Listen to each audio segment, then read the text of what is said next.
Hello, moms and dads. Welcome once again to Parenting Mantra. Hand, foot and mouth disease हम सब आजकल बहुत ज्यादा सुन रहे हैं और बहुत ज्यादा कंप्लेंट्स आ रही है पेरेंट्स से कि हैंड, फुट, माउथ डिजीज जो है वो उन्हें परेशान करके रखा हुआ है। तो ये अचानक से कहाँ से आ गया और ये क्यों हो रहा है बच्चों को? तो आइए इसी के बारे में आज हम डिस्कस करते हैं। लेकिन उससे पहले अगर आपको मेरी ये वीडियो अच्छी लगे, हेल्पफुल लगे, तो प्लीज इसे लाइक कर दीजिएगा और शेयर कर दीजिएगा। और अगर आप मेरे चैनल पे नए हैं तो प्लीज इसे सब्सक्राइब कर दीजिएगा।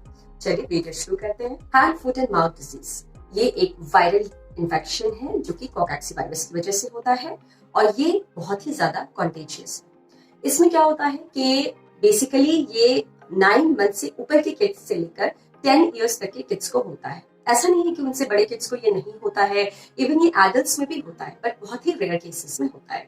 जनरली ये जो सबसे ज्यादा होता है वो एज 1 to 5 इयर्स में होता है।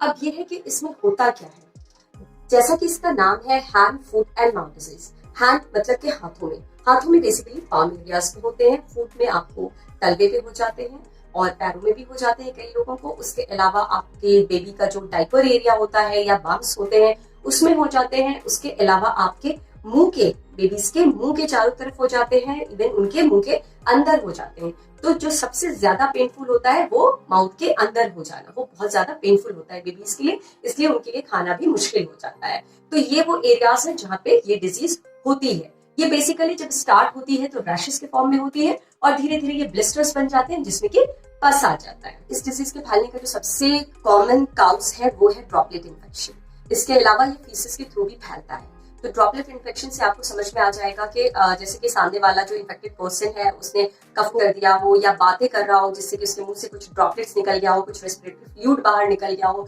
जो सामने वाला पर्सन जिसके अगर उसके कॉन्टैक्ट में आ जाता है और वो हाथ उसके मुंह में चला जाता है समहाउ, तो उसकी वजह से ये डिजीज हो सकती है और ये फीसेस के थ्रू भी हो सकती है। ये एक ऐसा वायरल डिजीज है जो कि फीसेस से भी फैलता है। बहुत सारे लोग पूछते हैं कि ये कितना सीरियस है। तो let me tell you one thing, ये सीरियस नहीं है।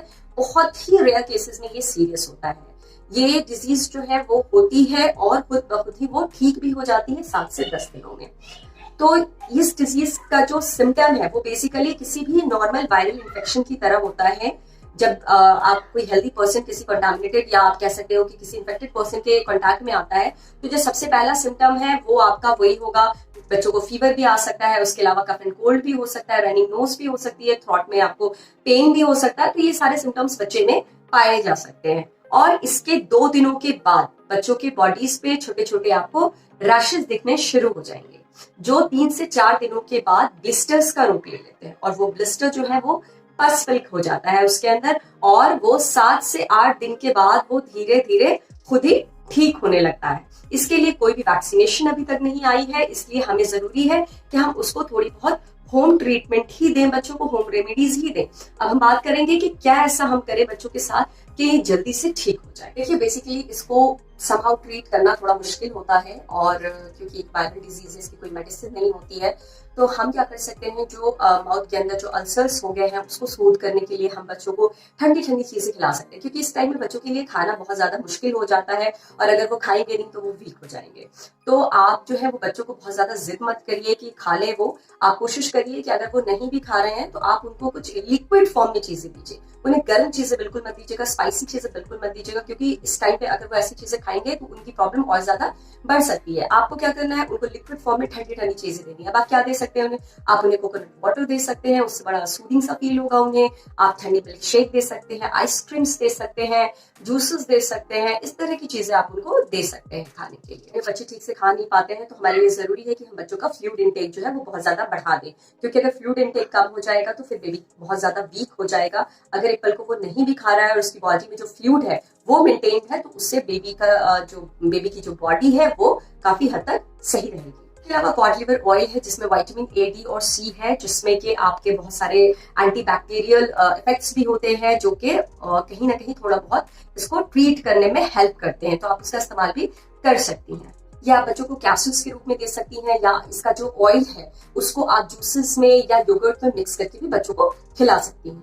एक दूसरा उपाय है सॉल्ट वाटर रिंस। इसमें क्या करेंगे कि सॉल्ट वाटर लेकर बच्चे के मुंह में डालकर उसको धीरे धीरे हम रिंस करने को कहेंगे। अंदर से पुलिंग वाला जो एक इफेक्ट होता है मुंह में रखकर, उस वो करने पे बच्चों को थोड़ा सा सूदिंग फील होगा। जब उसे हम नहलाएंगे तो इसी तरह के पानी से भी अगर हम उसे नहलाएंगे तो वो भी उसमें फायदा करता है। जिंजर और गार्लिक में भी एंटी माइक्रोबियल और एंटीवायरल प्रॉपर्टीज होती है, तो आप उसकी भी चाय बना के ठंडा करके बच्चों को पिला सकती हैं, तो वो भी कहीं ना कहीं बच्चों को ट्रीट करने में हेल्प कर सकता है। अगर बच्चों को इस तरह के रैशेस हो जाते हैं तो इट्स बेटर कि आप डॉक्टर से कांटेक्ट करें, ताकि डॉक्टर जो है उसको अच्छी तरह से डायग्नोज कर ले कि ये hand foot and mouth disease ही है या नहीं। अगर वो हैंड फुट माउथ डिजीज है तो भी डॉक्टर आपको कोई मेडिसिन तो नहीं दे पाएगा, लेकिन हाँ वो फीवर को कंट्रोल करने के लिए आपको मेडिसिन जरूर दे सकता है।